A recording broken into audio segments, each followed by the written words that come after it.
यानंतर पुढच्या महत्त्वाच्या बातमीकडे वळूया। झपाटलेला, पछाडलेला यासारखे गाजलेले चित्रपट साकारणारे दिग्दर्शक, निर्माते आणि ज्येष्ठ अभिनेते महेश कोठारे यांनी काल जाहीररित्या आपल्या भाजप प्रेमाची कबुली दिली। कोठारेंच्या या कबुलीनंतर विरोधकांचा मात्र थरथराट झालाय। कोठारे यांच्याच चित्रपटातील तात्या विंचू या पात्राचा उल्लेख करत राऊतांनी त्यांना मिश्किल टोला हाणलाय। तर तुमचे चित्रपट सर्व मराठी लोकांनी पाहिलेत अशी आठवण देखील राऊतांनी कोठारेंना करून दिली। दुसरीकडे संजय राऊतांच्या टीकेचा मात्र भाजपच्या नवनाथ बन यांनी समाचार घेतला। राऊतांना मिरच्या लागतात असं म्हणत बन यांनी राऊतांवर टीका केली आहे।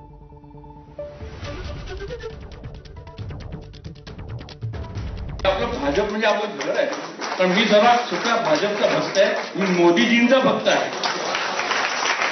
आणि आता हे 15 वर्ष झाले, 16व्या वर्षाचं आपलं जे दिवाळी सेलिब्रेशन होईल तेव्हा मुंबईवरती कमळ फुललेलं असेल याची मला खात्री आहे।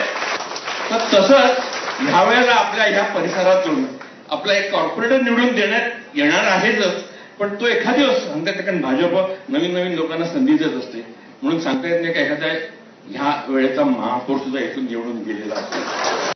नक्की मराठी आहेत ना ते, म्हणजे मला शंका वाटते ते कोणत्याही पक्षाचे असू द्यात, प्रत्येकाला मताचा अधिकार आहे। पण आपण एक कलाकार आहात आणि तुमचं सिनेमे फक्त भाजपच्या लोकांनी बघितलेले नाही आहेत। हा, तात्या विंचू चावेल तुम्हाला असं बोललात तर तात्या विंचू असं मराठी माणूस होता, रात्री चावा गेली येऊन गळा दाबेल। मोदीजींना केलेलं काम यामुळं अनेकांना मोदीजी आवडतात। तर संजय राऊत तुमच्या पोटात का दुखतंय? तुम्ही म्हणतायत की तात्या विंचू मराठी माणूस होता, परंतु तात्या विंचू व्हिलन होता। सगळे हिरो पंतप्रधान नरेंद्र मोदीजी असो, देवाभाऊ असो किंवा महेशजी कोठारे असो, हिरो आमच्या सोबत आहेत आणि व्हिलन तुमच्या सोबत आहेत। तर राऊतांच्या या टीकेनंतर महेश कोठारेंनी एबीपी माझाला काय प्रतिक्रिया दिली आहे पाहूया।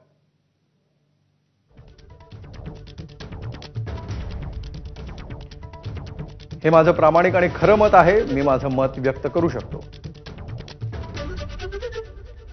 मला व्यक्ती स्वातंत्र्य आहे, जे मी म्हटलं ते मनापासून म्हटलं, त्यामुळे इथे राजकारण आणण्याचा संबंधच येत नाही।